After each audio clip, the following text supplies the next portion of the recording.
azo hoanina tsara amin'izao vanim-potoana mangatsika izao satria dia mitondra fahasalamana ho an'ny olona rehetra ihany koa izany.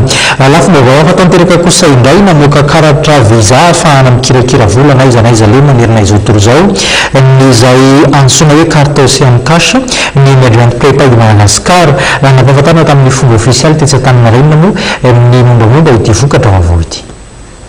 R$1000 nisan'ireo mpanjifa eritreretin'ny Emergent Prepaid Madagascar ho tratra ao anatin'ny 3 volana isian'ilay carte visa Ocean Cash. Nampahafantarina tamin'ny ofisialy Maliala tetsy amin'ny suite 101 etsy Antaninarenina tokoa ny mombamomba ity karatra fikirakirana vola ity. Azony tombotsoa maro ity karatra ity, isan'izany ny fiarovana ny fikirakirana vola ho an'ny mpampiasa azy. Naiza liany manerana zao tontolo zao, hoy Andriamatoa Rasamuel Tsiry, mpitantana ny Emergent Prepaid Madagascar.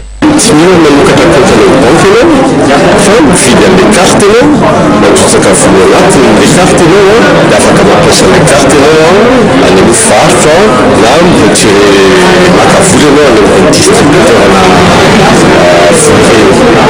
distributeurna vola visa eran-tany mety daholo satria ilay izy carte visa international d'afaka amin'atsena ianao any amin'ny grande surface reny zay manana terminal de paiement visa indray hafa indray ho an'ny orinasa atao hoe corporate izany hoe ny orinasanao afaka mandrotsaka ny karamanao ao anatin'ilay carte ho an'izay olona zany tsy manana compte bancaire na sanatria interdit bancaire dia ao anatin'ilay carte ny orinasa mandrotsaka ny karamanao.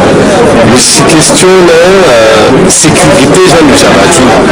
Ifotoanany 300 ny fampiasana ny carte Ocean Cash raha eto amin'ny sehatra nasionaly ary 5 hatramin'ny 100 kosa zany raha eo amin'ny sehatra iraisam-pirenena. Manodidina ny 1 tapitrisa ariary sy hatramin'ny 520 tapitrisa ariary isa 3 volana kosa ny vola afaka ampidirina ao anatiny arakarak'ilay karatra na karatra tsotra zany na karatra black. Tao anaty lanonam-pianakaviana tanteraka no nanantanterana ny fampahafantarana ofisialy ny carte Ocean Cash tetsy amin'ny la suite 101 etsy Antaninarenina.